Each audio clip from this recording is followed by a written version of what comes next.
લબ્ધિધર અષાઢા ભૂતિ મુનિવર, આજે મધ્યાહન કાલમાં તમે ગુરુદેવની આજ્ઞા લઈને મહર્દિક નામના નટના ઘરમાં ગોચરી આવી ગયા છો। એ નટની બે કન્યાઓ છે, એકનું નામ છે ભુવનસુંદરી, જ્યારે બીજીનું નામ છે જયસુંદરી। એ બંને કન્યાઓને ભેગા મળીને આપના પાત્રામાં સુગંધી દ્રવ્યોવાળા એક મોદક વહોરાવ્યો છે।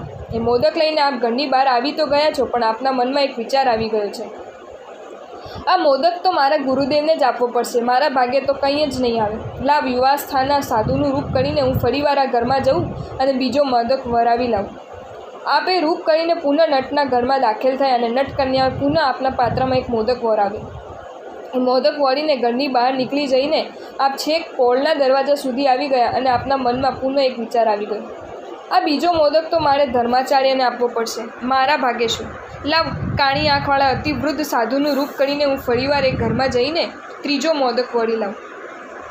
આપે રૂપ કરીને ત્રીજી વાર એ નટના ઘરમાં દાખલ થઈને ત્રીજો મોદક વળીને બહાર તો આવ્યા, પણ પુનઃ આપના મનમાં એક વિચારે કબજો જમાવી લીધો, આ ત્રીજો મોદક તો મારે ઉપાધ્યાયને આપવો પડશે, મારા માટે તો કાંઈ જ નહીં બચે।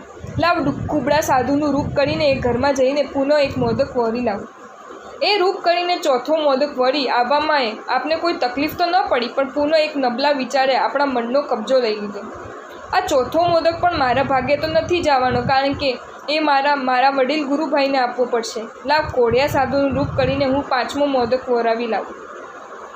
એ પાંચમો મોદક પણ નટકન્યાએ આપને વરાવી દીધો, પણ આપનું મન પુનઃ વિચારમાં ચડી ગયું, આ મોદક પણ મને નથી લાગતું કે મારા પેટ સુધી પહોંચે, કારણ કે સંઘાડાના એક સાધુને તો મારે મોદક આપવો જ પડશે। લાવ હજી એક બાળમુનિનું નવું રૂપ કરીને એ ઘરમાં જઈને મોદક વરાઈ આવું।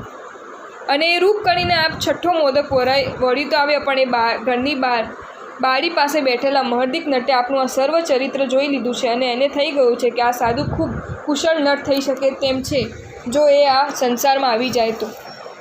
મનની આ ભાવના પોતાની કન્યાઓ આગળ રજૂ કરતાં એણે એટલું જ કહ્યું કે આ સાધુને સારી સારી ગોચરી વહોરાવતા રહીને તમે એને એવા અવર્જિત કરી દેજો કે રોજ આપણે ત્યાં ગોચરી વહોરવા આવતો જ રહે, કેમ કે તે આપણા માટે સુવર્ણ પુરુષ છે, તે અનેક રીતે રૂપનું પરાવર્તન કરવાની લબ્ધિ જાણે છે, આમાંય એ સાધુ રસનો લોભી છે, એટલે તરત ફસાઈ જશે, માયાવીને માયા જ બતાવી।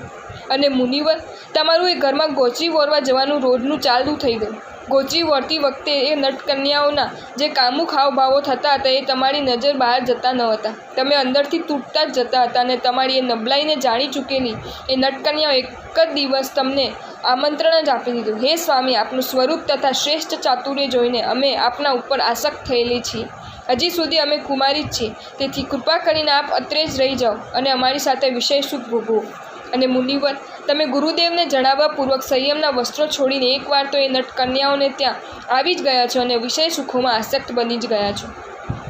પ્રભુ, લબ્ધિધર મુનિવરના પતનની આ કથા જાણ્યા પછી મારે તને એટલી જ વિનંતી કરવાની છે કે તું મને શક્તિ જે પણ આપે એને પચાવવાની પાત્રતા તો મારામાં ઊભી કરી જ દેજે, લાડવા નહીં પચે તો બહુ।